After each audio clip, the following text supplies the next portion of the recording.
So it's 11:35, and we've waited. And as with previous webinars, as people come in, that will be fine. But let's get started for the sake of those of us who are here. So this final webinar is titled "Creating a High Quality Advisory Board." Really, in a way that finds and engages advisors to help you fuel your childcare business's success. It really is an interesting phenomenon that in so many aspects of business, especially when you talk about corporations, um, and certainly the big name brands that we all know, and shop with, there's the expectation that those who are leading those endeavors don't just run things solely on their own. They get counsel, and they get a lot of it, and a lot of diverse counsel, um, you know, from people with backgrounds in various sectors of the market. And all of this is for one sole purpose: to ensure that businesses really have a holistic, or a comprehensive approach to being able to take in information, review that information, understand it, and then use it to the best degree possible to have better, more positive outcomes. So the agenda for today is streamlined compared to what it's been over the last 3 or so weeks. First, I'm going to go over really the purpose of an advisory board in general. Then I am going to dig into why childcare providers need an advisory board. And I do want to emphasize that there is a need more so than just a suggestion to have one. Perhaps prior to COVID, there wasn't such a need. Maybe you could argue that. I think certainly in this climate, when things are particularly fast moving, there really truly is a need. And so I'll dig into why that is and the different differentiators. And then lastly, the advisory board matchmaking process. We've actually tweaked it so that it makes sense for this online, this online webinar, or online, workshop. Originally, it was intended to be an in-person one. And so because of that, I'm going to go into the different types of professionals that we've sourced and will continue to source, who have interest in providing these services. And then we'll fill out a form, an assessment rather, so that we know exactly the types of assistance that you need, whether it's legal assistance, whether it's CPA assistance, et cetera, et cetera. And then you'll also have the opportunity to type into the form any specific questions or any tasks or anything like that that you are looking to get help with for the next 3 to 6 months.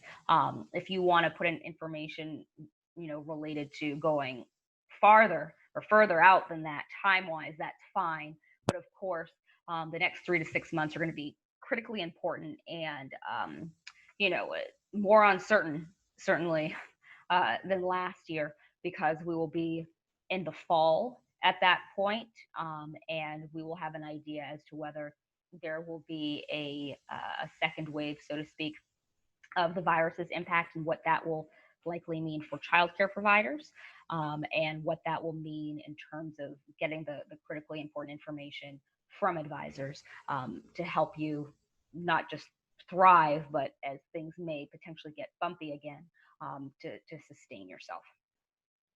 And then, of course, there'll be time for any lingering Q&A. So, the purpose of an advisory board. The purpose of an advisory board is multifaceted.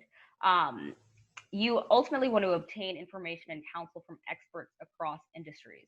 What I often see, and what I have often seen, having worked directly with business owners, when I was formerly at RIT Center for Urban Entrepreneurship, is that oftentimes business owners, and this includes childcare providers, but I'll speak to the differences in a moment.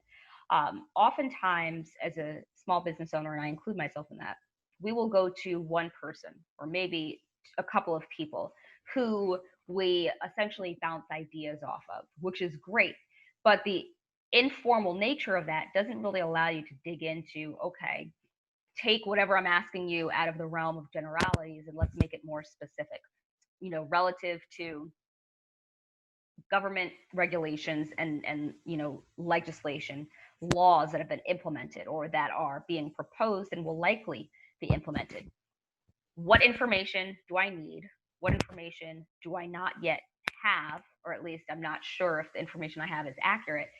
And what outside perspective from somebody who is well versed in either government regulations or law would be good for me to have? So I will ask you this, and it could be a rhetorical question, or you could feel free to type in an answer in the chat box. But if I were to ask many childcare providers in late March, if they were up to speed with the likely legal changes that were coming their way that would impact them as a childcare provider, I feel fairly confident that most people would say no. And that's not because childcare providers on the whole don't do all they can to learn about this information, but because everything was so fast moving. So not only was there the expectation that you have to know about these new changes, but you also really needed to have somebody who was already well versed and embedded in that area, so that they have historical knowledge and can add context to what you as a child care provider are currently going through. And so that's the first example. In terms of litigation, something that has come up more and more and will continue to do so are really what risks are there relative to lawsuits. How do you anticipate issues to prevent lawsuits, and what existing knowledge does an advisor have that could signal to them, and then they can then signal to you any potential issues in the future? So case in point, going back to webinar, I believe it was 2, which is all about de-risking your operations. What types of things could you read between the lines of CDC and health department guidelines in terms of safety measures as they relate to COVID, and just as they relate to daily operations of childcare facilities? Were there any things that you realized, if you did the follow-up assessment of your business, that could put you at higher risk of a lawsuit? How do you figure out whether that risk really is a threat or not? Having somebody who has that legal background would help you really suss out the details and suss out a more defined and refined risk assessment. CPAs, obviously, they help you with your business's financial health, but first you have to know it to a certain extent.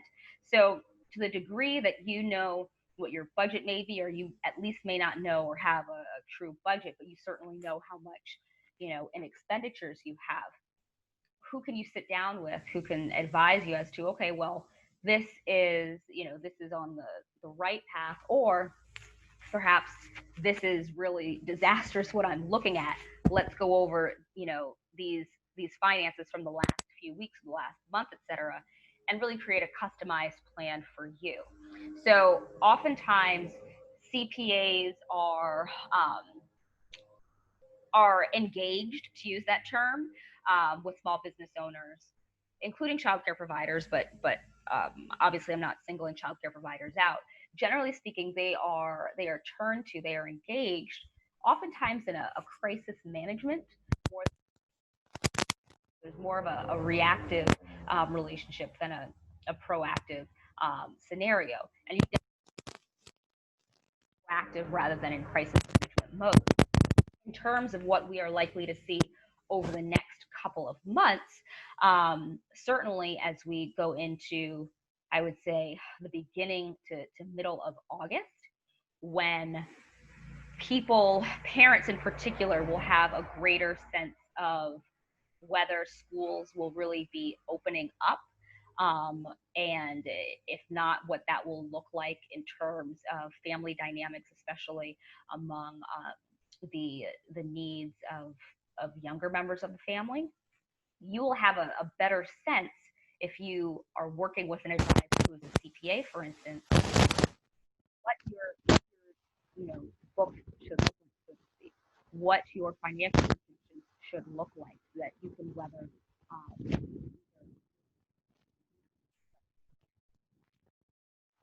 having too much capacity but not enough demand.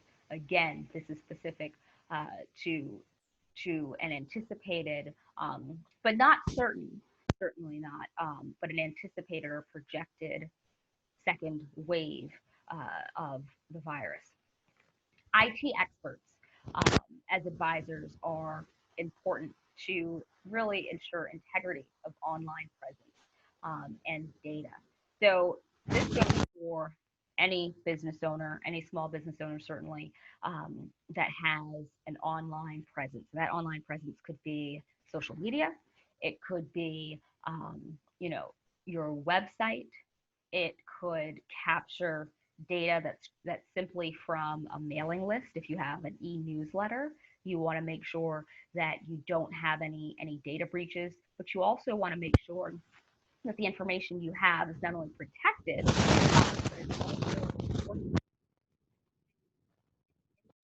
glean from what is in that data, who's visiting your your website if you have one. If you are not familiar with Google Analytics, how do you get up and running with that, so that you have an advisor who is knowledgeable not only about the finer points of information security, but also can help you, if not directly, can help you indirectly by connecting you also with somebody who has the social media chops to really be effective.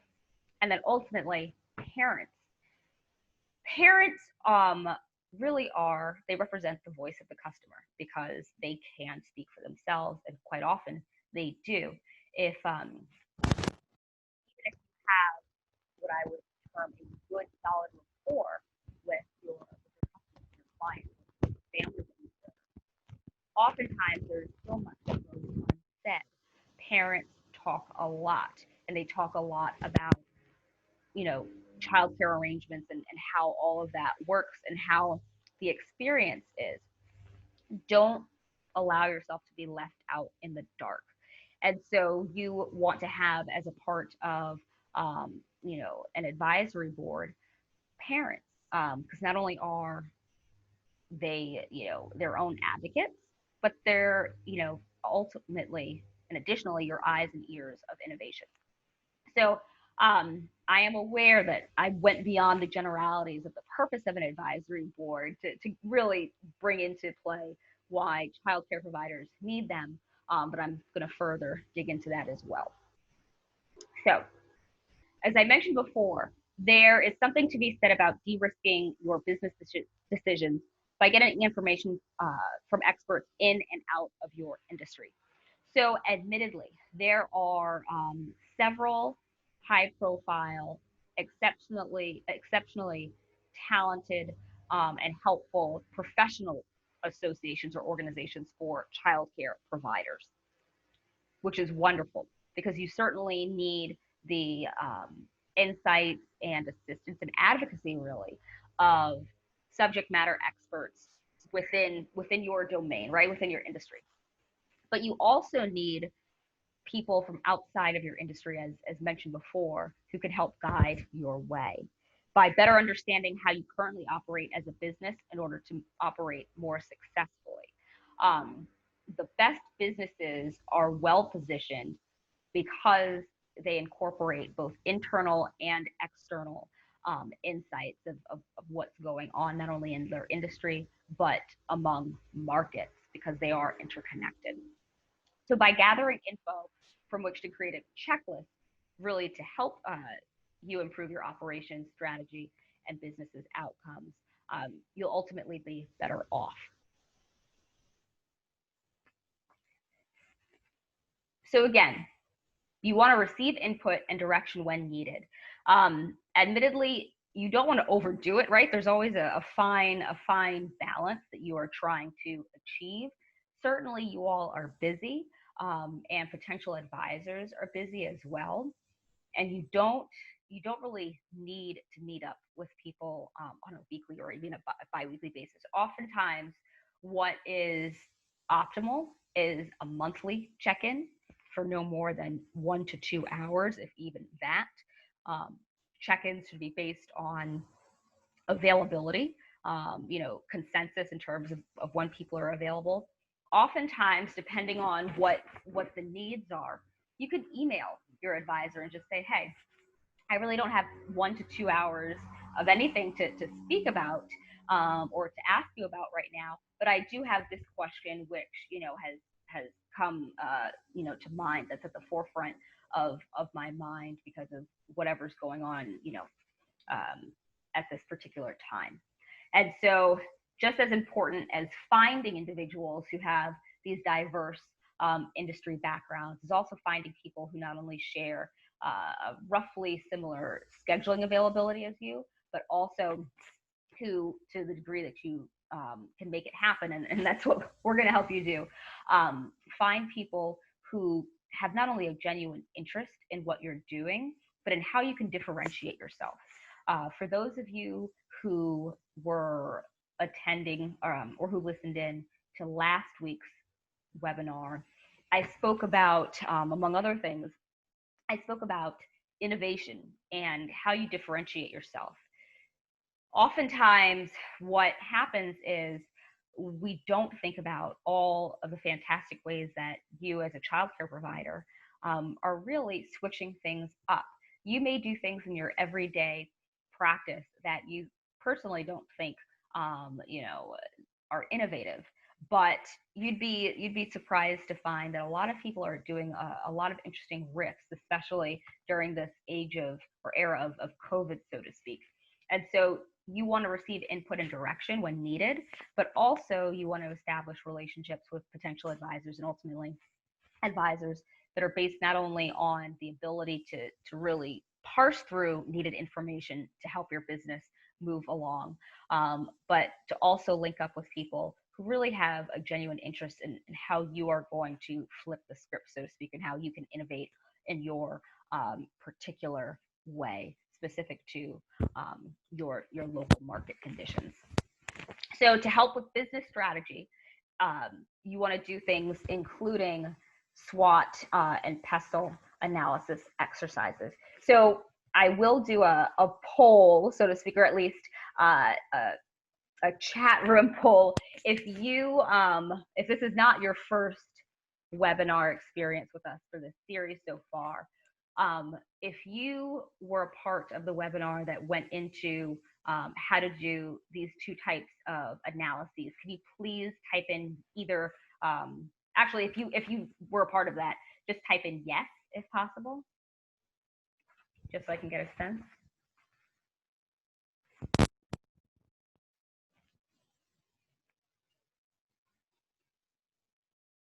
Okay, so right now it doesn't seem like the people who participated in that are here, which is fine. I will use this information as new. And just before I go into really just an overview of SWOT and PESTLE, when I say those two terms, is there anybody in here who is familiar with those two terms? If you can just type in yes or no in the group chat.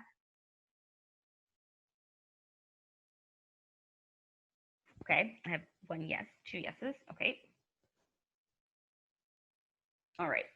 So a couple of people indicated that they are familiar. I will assume that the remaining people are not familiar. So I won't go into depth with it, other than to say they are important.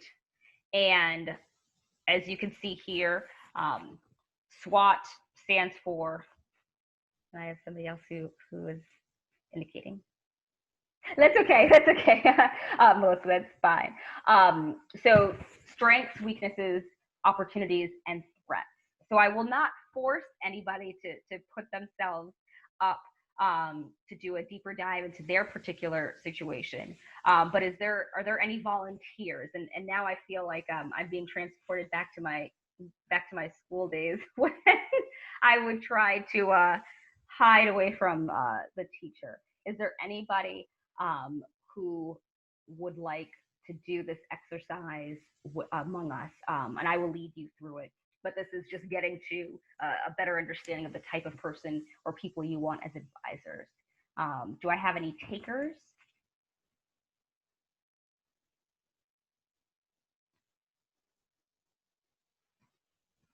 Anyone?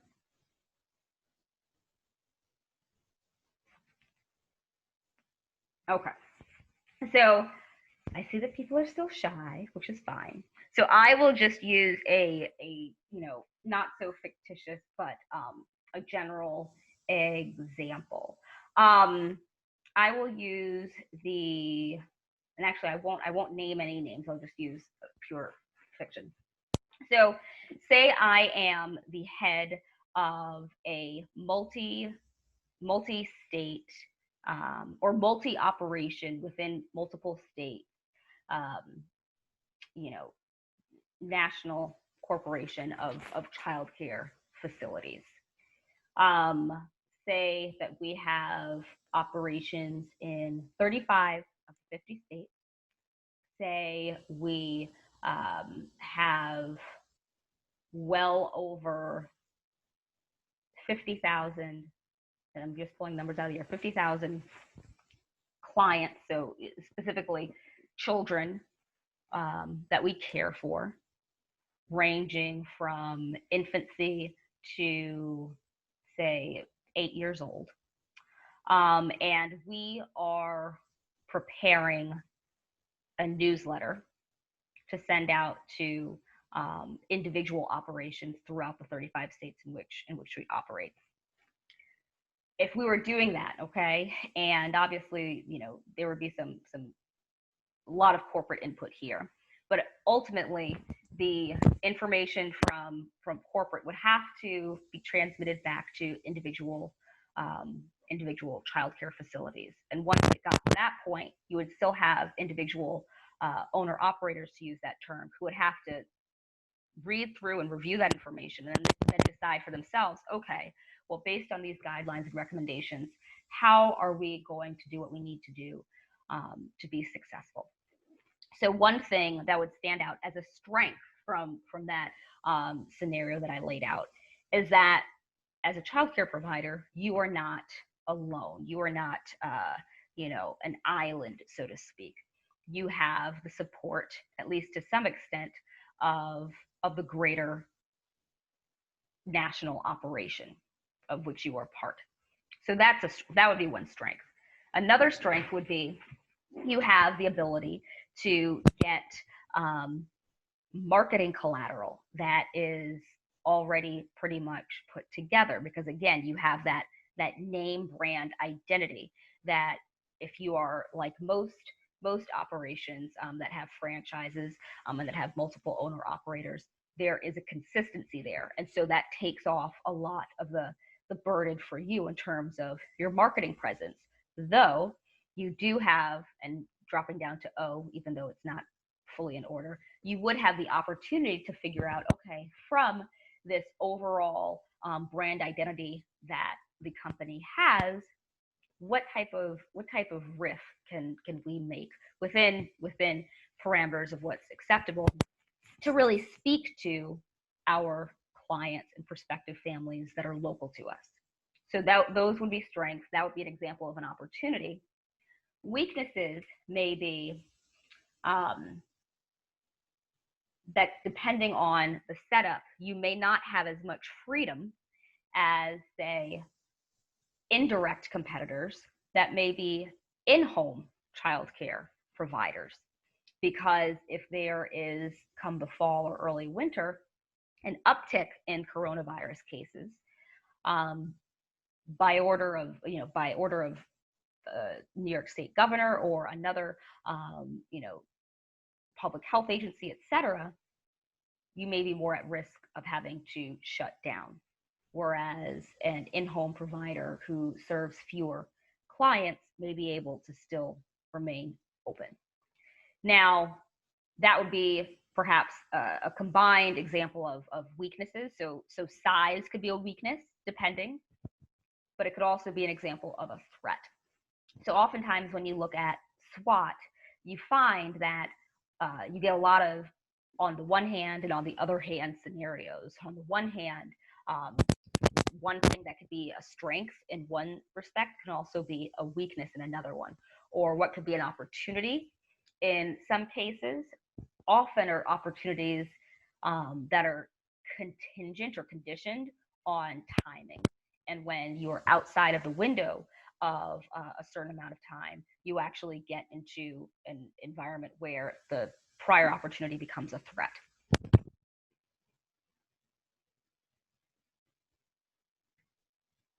Okay.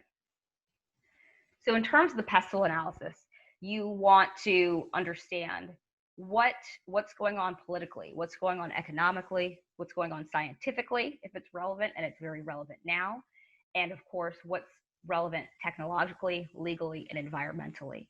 Environmental, the environmental aspect of this really is talking about the actual physical environment, though some people do look at it as a general environment in terms of social environment. You can, but traditionally it's looked at actual literal environment.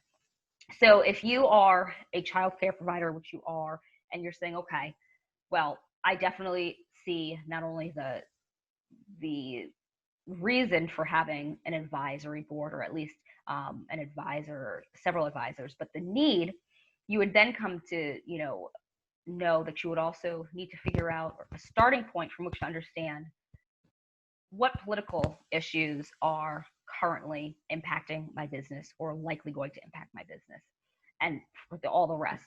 So politically right now, even though we are in the midst of really a public health crisis, which continues, even though different areas are opening up, phase 2, phase 3, et cetera, there's also a political issue at play, because oftentimes what happens is, even in the midst of public health crises, there are different interpretations of what's going on and different interpretations of best or better plans forward, which oftentimes revolves around either legislation that currently exists or legislation that will be implemented.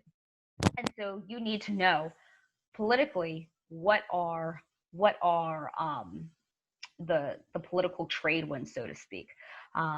Is it a political environment in which those who are advocating perhaps for greater openings of things may actually succeed? Is it a greater political likelihood that those seeking to have a more graduated or phased in approach to reopening society, so to speak, fare better in terms of consensus?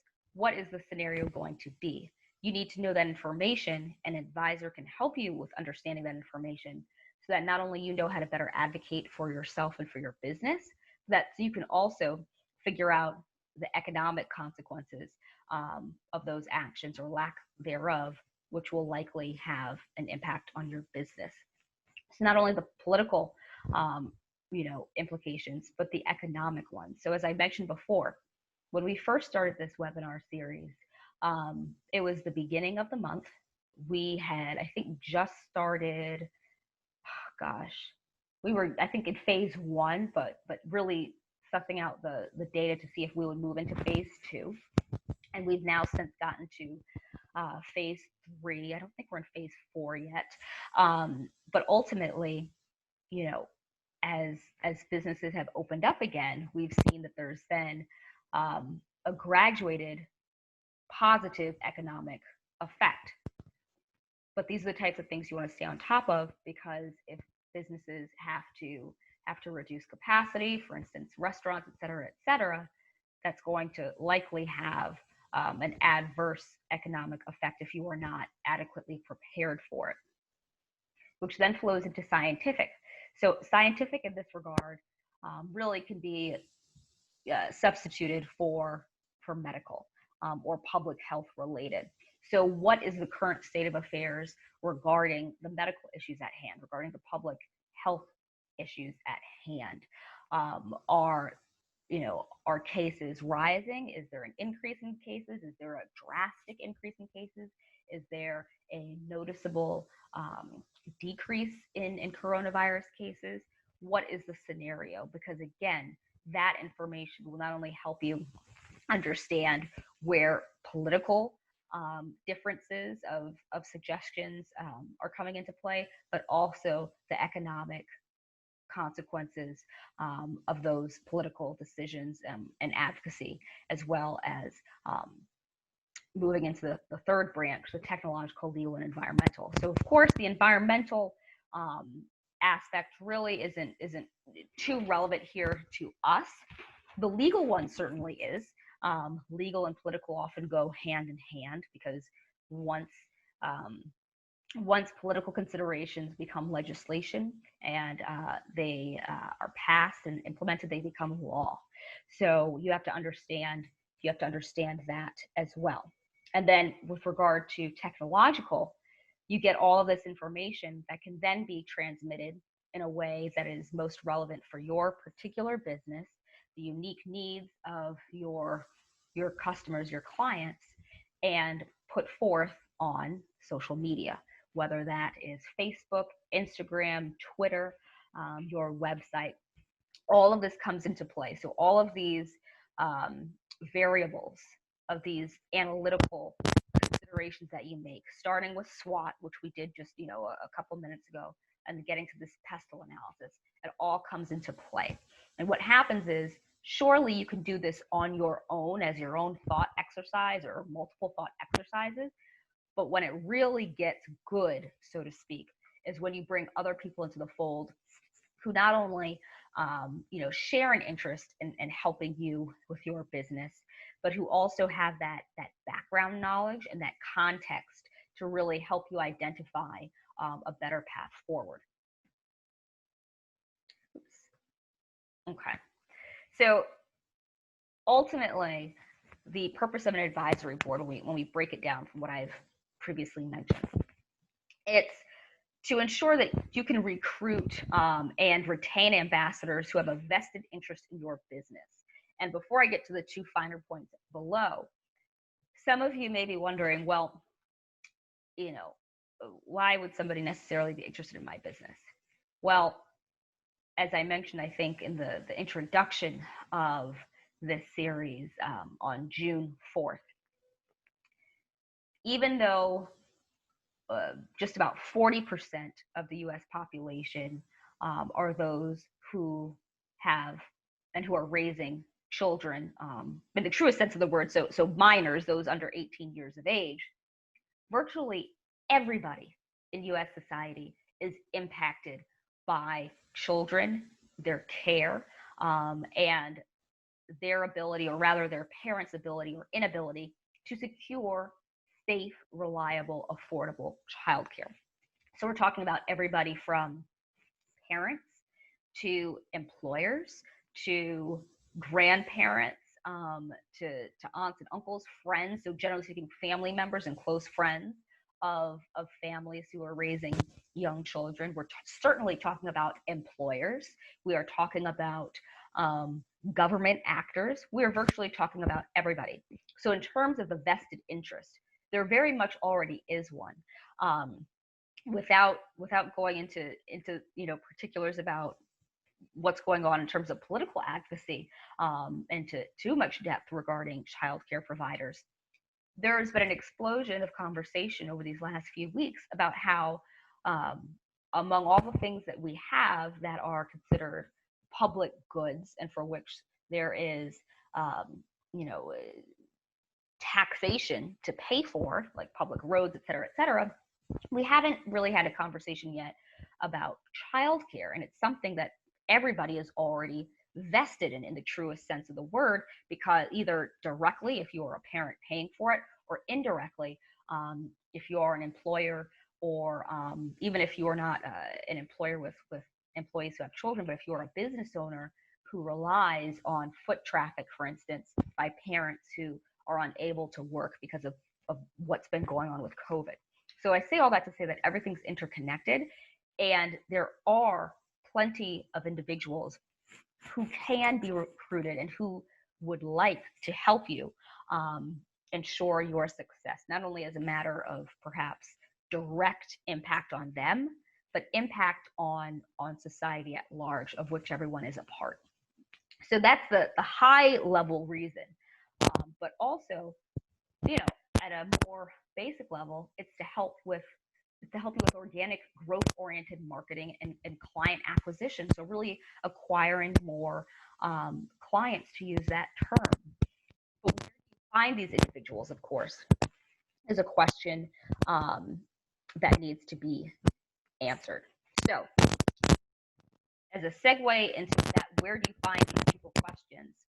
Let me just say that providing childcare is no longer about only caring for children, but navigating new market realities.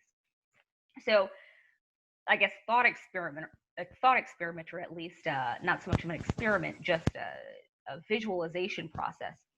Think of the places that you go to on a regular basis. Now, regular, given current circumstances, could be daily, it could be weekly. What places are you visiting regularly? Is it your store? More than likely. Is it perhaps a library? If you are a child care provider, there may be the likelihood that you are going to a library to perhaps get books for some of the children in your care to read to them, for instance, for them to be able to read. Of course, you may already have your own books, but a library is one such place. Where do you go on a regular basis where you meet people, new people, or where you know people? That is something that you want to think about, because you likely already know people who are well suited to help you, and in the areas that were previously mentioned. Even if you don't directly know an attorney, you likely know somebody who knows an attorney or who works with an attorney, or who could refer you to an attorney pro bono, who, as a matter of doing good works, but also as a matter of professional development and ethical responsibility, takes on pro bono work. So think about people and think about your network. If you are on LinkedIn, for instance, think about looking at your LinkedIn account to see, okay, what people do I know who fit the bill based on what your needs are. So as I mentioned before, advisors can help you in a number of ways. Right now, I want to focus on ways that they can help you mitigate issues when they arise. And then I'm going to switch gears to how advisors can help you prevent issues before they arise. And of course, that can be broken down further into things that are within your control and things that are not within your control. So with regard to mitigating issues with accounting, something that comes up pretty routinely year after year that I can attest to, accounting issues, especially those that stem from tax related matters. Now, on the one hand, this year's at current events, COVID created the dilemma of, what do I do about my taxes? And then Congress, and on a state-by-state basis, moved back the tax deadline. So instead of tax day being April 15th this year, it's now July 15th. So we are now approaching tax day. But what that often means is that people are now taking stock of really not only the historical account of what happened in 2019 so that they can do their taxes, but also the information from last year and the first 6.5 months of this year almost, to understand not only the historical reality, but projecting out what likely could be the reality, and whether that reality is good and favorable, or whether it's a potential disaster. So advisors can help in that very real way with regard to accounting, to say, okay, based on the materials you have put before me, these are your opportunities, these are the threats. Okay, I'm zeroing in on that language, And these are the ways that we can get you on a more sustainable path. So those of us who are familiar with the PPP and other opportunities, including loans, grant opportunities, those are things that you want to consult about with an accountant, with somebody who knows this information like the back of their hand, from somebody who is going through this information on a daily basis. For legal issues which can be mitigated really are those that are grounded in preventing lawsuits, but also in mitigating them. So this is an interesting time in that perhaps more so than any other time before COVID, there is a general sense that everybody is hyper vigilant. Now, hypervigilance can be problematic in one sense because you don't want to unduly stress yourself out. If you know yourself, if you're already doing the things that you are meant to be doing, that you're supposed to be doing, and you're doing them well, that's great. Just keep on what you're doing and improve as you see opportunities to do so. But if you've had any violations, perhaps, if there have been any issues, whether minor or major, you certainly want to look into those in the context of, okay, how can I mitigate these problems? How can I do better so that I de-risk my operations and the chance that I or my business, excuse me, may get sued. Now, of biggest concern, of course, for likely childcare providers and parents is, well, what's going to happen if my child or if another child gets sick with the coronavirus? What does that mean in terms of availability of care? What does that mean in terms of you know the fact that I may have paid you? I'm speaking as a parent. I may have paid you for a month or for 2 months or however your installment plans are, your payment plans, and we're no longer able to really reap the benefits of your services. What happens then? So that kind of legal counsel can help you see where there are gaps that can harm you in the business so that you can improve upon them and really plug those holes, so to speak. Social media.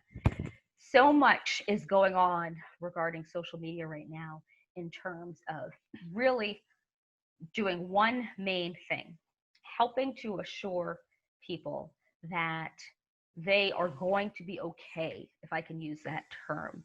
As a childcare provider or as childcare providers, your number one role or objective in terms of your social media engagement is really to act as I mentioned, I think in the last webinar and the one prior to it, a subject matter expert, because you are. Are you a physician? No. Are you an attorney? No. Are you a public health official? No. But you are the person who has been selected, who has been entrusted with caring for families, children, day in, day out for however long. And so your social media presence can help you mitigate cases where parents are feeling particularly concerned or worried, perhaps if they see that there is an increase in cases, perhaps if they have seen stories about the Kawasaki-like complications among young children, particularly little boys of color that have been in the news for the last 5 or so weeks. So advisors can help you curate a social media strategy that is fully aligned with not only what needs to be said and presented to your target audience now, but also as time moves on based on what's going on with current events and among internally in terms of just the operations and the feel of things among the clients that you serve. Parents. Now, when I mention parents as advisors, I really do mean it. Over the last few years, there's been an uptick in large companies, but also a lot of nifty, agile, to use that term, startups that are really looking for advisors in the form of customers.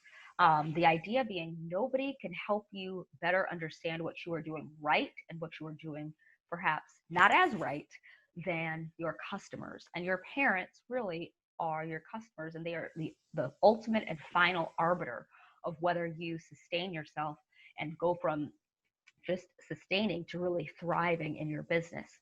So you absolutely should be seeking out parents, at least one or a couple of parents, who can really serve as really a guiding light as to ways in which you can mitigate issues that you may not see either coming or approaching or currently existing, because you may be focused on the day-to-day particulars of your business. But as parents, they feel these issues, and so they can serve not only in an advisory capacity to help mitigate them, but also really, to use perhaps in an imperfect term, an oracle of sorts. IT advisors, again, IT advisors can help you mitigate issues that that occur. So, for instance, if you were to find that you have a breach, right? If you were to find that if you use a payment gateway on your website to collect tuition for your families, and there's been a breach, having somebody who is well versed in IT, that can be in security or just in general, having somebody who's well versed in that area can help not only with you creating a better strategy towards preventing future occurrences, but they can also tell you and advise you point by point about what you need to do to ensure that you've plugged all the holes, so to speak, and so that you can, if needed, if advisable, put forth some kind of, writing, so to speak, to your families to say, hey, this is what happened, this is what we're doing to improve things, et cetera, et cetera. Now, that particular piece of advice is really going to be unique to your situation, but ultimately, you want to look back at amendments to regulations that were put out in September, and were relevant to really protecting customer and client data from breaches. And that information and those links are provided in the PDFs for the first and the second webinars. Now, advisors can help prevent issues before they are occurring by foreseeing relevant trends. So again, that's the emphasis on using contextual information and your historical data. So case in point would be, if you have a childcare facility that is in-home, and most of the time, you are spot on in terms of making sure that everything is baby and child proof. There is a well-defined area that is the childcare facility, to use that term, and then every place else is residential living quarters. There's clear-cut separation, et cetera, and typically everything is great. But say you have added new cleaning products to your to your tool, your arsenal, whatever you want to call it, and those cleaning products, even though they are approved, even though you found them on the EPA website, you found that a staff member perhaps really exhausted one particular day, left it out. And instead of it being in a locked up part of the residential quarters, if that were the case, it actually was laid out, and a child in your care got into it and got some in their eyes or something like that. So in that case, if you had somebody who was an advisor who, say, was an attorney, who was well versed in, among other things, just an understanding of personal injury law and stuff like that, you could speak with them and help, and they can help you prevent certain occurrences that perhaps typically wouldn't happen, but because people are under different types of stressors, exhaustion being one, you really need to tie up loose ends. And so instead of having to rely upon yourself and perhaps your lack of experience with certain incidents, which is a good thing, you can rely on advisors to really provide you that context, and then also look at what's currently going on in your business to say, oh, hey, I see that there's a likely issue that you may be dealing with now, or that you are likely going to come across. So childcare is increasingly regulated, and to be successful, you need advisors to help you navigate various regulatory, litigation, and market realities. So this is all about not only working in your business, but working on your business. So day in and day out, we all know that you work in your business, right? Because that ultimately is how you get paid, by actually doing the childcare. But you also get paid and ensure that you're not only sustainable, but that you're in a good position to thrive by working on your business. And so the working on your business really is all about not only the advisors that you are able to bring to the table, but really how you can activate them to do the most efficient, best work for you. So with that in mind, at this point, I would like, well, I'm going to go to this Google Doc form. And actually, I'm going to put it in the chat for everyone. But at this point, for those who did not just want to hear me, but who actually want to be, paired with advisors, please at this point go to the Google form and complete it. When you have completed it, and I will see if people have completed, but it would be helpful if you were to let me know as well. I can open up the floor to any particular questions about advisors. One of the individuals who had volunteered was having technical issues, and so she is not on the call, but her information will be emailed to you, as will individuals who have been what I will call pre-matched. Ah, there you are. Okay, great. And she is. Okay, so with that in mind, hi, can you hear me? Hi, yes, I can definitely hear you. Hey, so at this point, do you want me to allow you to share your screen? No, this will be brief. I think you've covered a lot of things. Just kind of wanted to give people a couple creative ways to find advisors, and just, of course, touch on and reiterate just a couple of points. So, hi, everyone. Probably can't see me, but I'm Jennifer Ukebu. I'm a current founder of Wig Nation. But before I started a company, I was in accounting. I graduated with a BS in accounting. I took the CPA exam, and I worked in public accounting as an auditor, working for low-income housing subsidies out at a firm in Maryland. Yas has done a great job already covering a couple things in terms of why you need to have an advisor, and what they can actually do for you. But one of the things I think I want to highlight is where to find an advisor and some creative ways to find one, low cost, creative ways to find one, and how you kind of can field the best options for you. So one way is to find them via LinkedIn. You can do a good thorough search of exactly what you're looking for. Let's say you are looking for an attorney in the DC area who specializes in personal injury. You can use LinkedIn and create that search. I would recommend sending them a quick connection note that will say, hi, I'm so-and-so, and I would love a 15-minute conversation with you to discuss a couple of questions that I have about my business. Some people obviously won't respond, but some people are very good at responding. And at the very least, you can have a 15-minute conversation with someone to kind of figure out what your options are, to kind of figure out maybe next steps or definitely to figure out if you even need an attorney. And if you need, making sure you have the right one for you.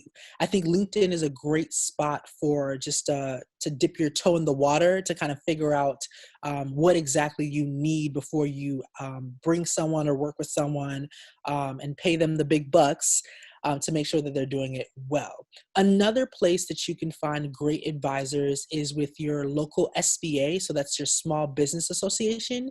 They also are good at doing, well, pre-corona, walk-ins and things of that nature for local businesses. So every state has an SBA that you can use to now do a quick phone conversation to kind of figure out, where your business is lacking, and then what advisors would be best for you there. They too have licensed attorneys, CPAs, or people who specialize in marketing or product development or strategy. So you can once again talk to someone who is more vetted than you would have on LinkedIn. LinkedIn is you doing the vetting, but your SBA, they've already kind of vetted the people there. A great place that's very low cost is a college or university. So a community college or a full 4-year university.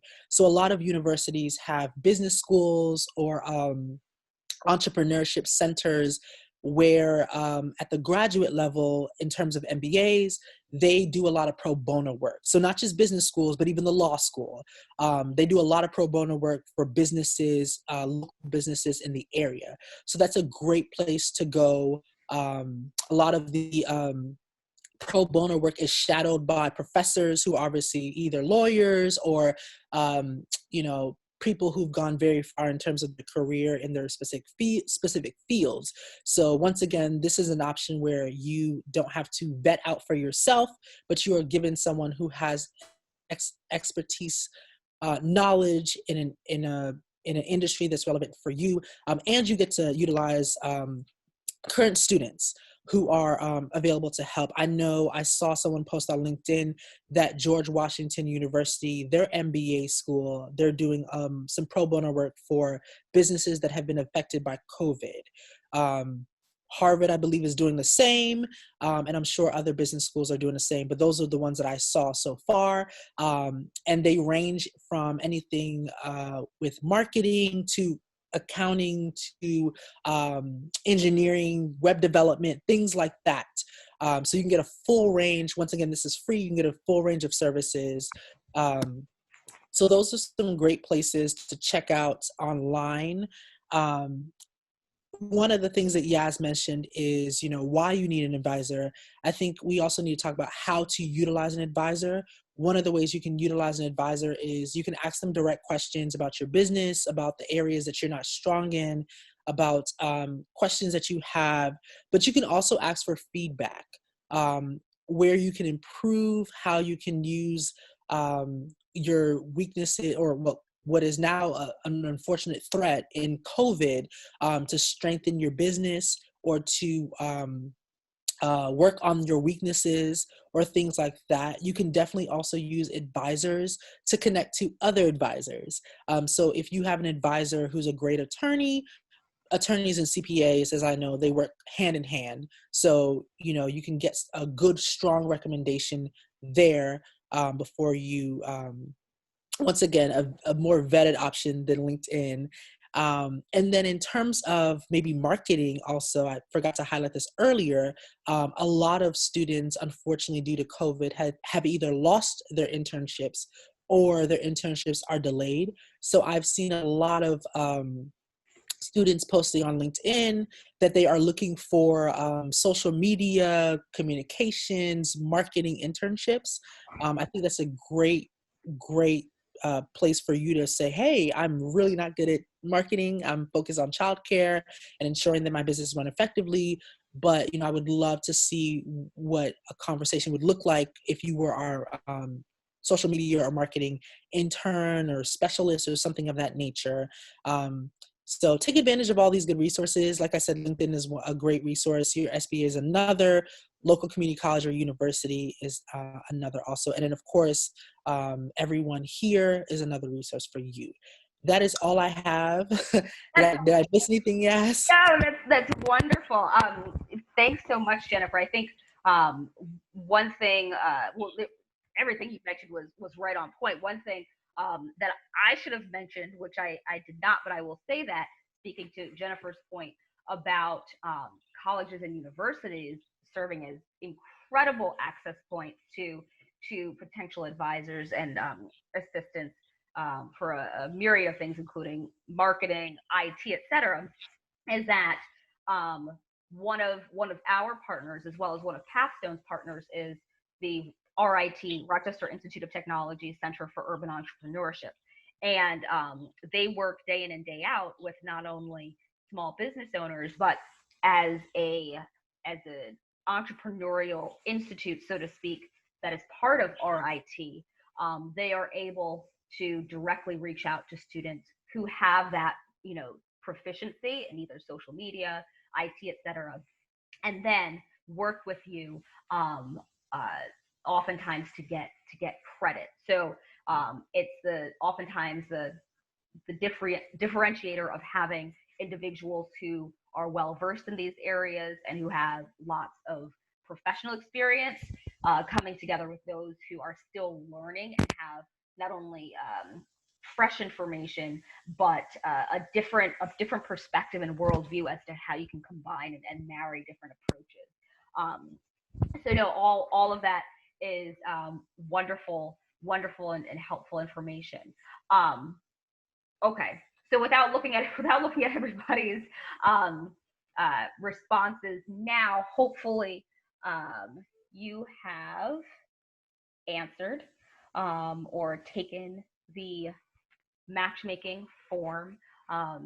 When we do these matches, it will be based on not only a combination of those who have the interest to assist you, but those obviously who have the proficiencies and the subject matter expertise for which you are seeking, as well as the availability. So one of the questions on the form, I believe, is whether you are primarily available weekday evenings or weekend evenings, because the plan is for you to be able to have, email, etc., communications, but also at least once a month or once a quarter video conferencing as well. So if you have taken that survey, filled out that form, thank you. If you have not, please do so. At this point in time, I am going to open up the floor to any questions that you may have. It could be about anything discussed today or anything that may have been brought up during the previous 3 webinars. Even if you did not attend, if you saw the agenda for those webinars and you have a question, feel free to ask it. If there are no questions, what I will do is, starting today, I will be reviewing your forms, and then because there were just a few of us today, it will probably take just no more than a week to send out your matches. All right, well, if there are no questions, I would, as a final point, just encourage you to take the poll that was launched earlier today. You should see it in your navigation menu. It should say poll. And please take that. We had one person take it, and certainly there can be additional people to take it. Even if you didn't attend all of the polls, we just want, or attend all of the webinars, we just want to see pretty much whether the registration process was easy for you, whether the Zoom experience was easy for you, etc. So without further ado, thank you so much for attending, for joining in. Any questions can be directed either to myself, and I will provide right there my information again, or to Pathstone directly. And we hope to hear from you soon. We hope to help you go further with your childcare business. And if you are not already signed up, the next webinar series, which I believe begins, if not this week, next week, is, I believe, titled Money Talks. So for everybody else, including those who are not child care providers, but certainly for child care providers, we know that Money Talks. And you now hopefully have all of the information and tools needed to be on really great footing as we continue to navigate COVID. And I assure you that if you tune in to the Money Talks webinar series, which I believe begins, like I said, if not this week, next week, and will go for, I believe, 4 weeks, you will have deeper insights into the financial component of having a sustainable and thriving business. Thanks so much, and have a wonderful rest of your day.